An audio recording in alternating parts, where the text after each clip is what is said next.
guys, I'm Layla. Welcome to Raid Lore Stories. Today's lore story is for Arbiter, which makes so much sense considering it's her episode for Call of the Arbiter. So I hope you enjoy her official in-game lore story. Of all the figures throughout the history of Teleria, none loom larger than the Arbiter. The wilder, older histories say that she was the most beloved of Lumea, that she was the template on which the elves were created, and that she is and was a warrior of incomparable power and skill.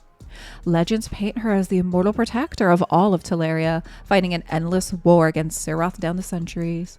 A sentinel with an eternal vigil and with endless vigilance to match. None of that is wrong.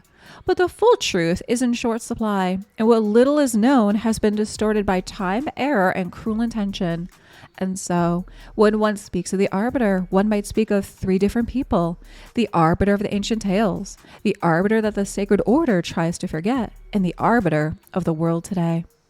The Arbiter of long ago, spoken of in hidden texts and painted on crumbling ruins, was a warrior. That much can be held in certainty.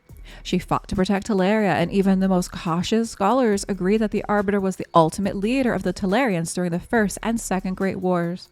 Wars in which the existence of Teleria itself was threatened by Seroth's mighty hordes of undead and demon spawn. This Arbiter was a hero, and she called herself the Herald of Lumea. Little else is known. Among the Knights of the Sacred Order, the Arbiter is not spoken of at all. She is not unknown to them precisely. She is a vacuum, a void, an empty hole in their faith and doctrines. She has been carefully cut out of the Order, her statues toppled and her commands erased. The Arbiter of the Sacred Order is a mask of shame, or perhaps a mark of betrayal. Whose betrayal? Whose shame? That knowledge has been lost, or it has been destroyed outright. Today, precious few alive have met the Arbiter or even recognized her.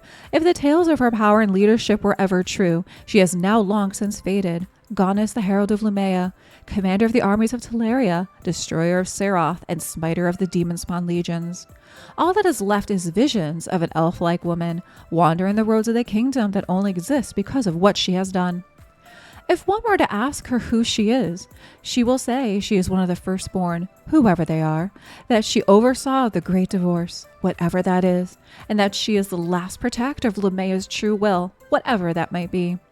She will talk of how much the world seems to be slipping between her fingers. Where once entire nations raised their armies at her command, she now compels only beggars and saints, the truly desperate or the mad.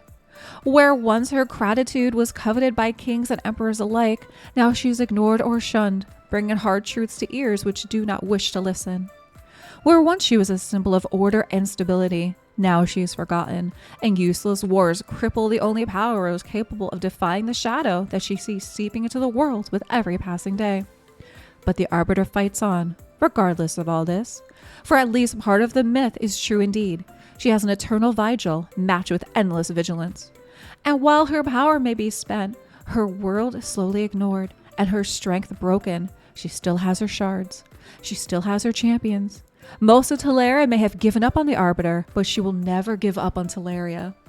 Oh my, guys, I gotta say, I really like this. I remember sharing her original story, and I feel like this one really fleshed it out so much more, where they really make her kind of like a warrior of legend, right?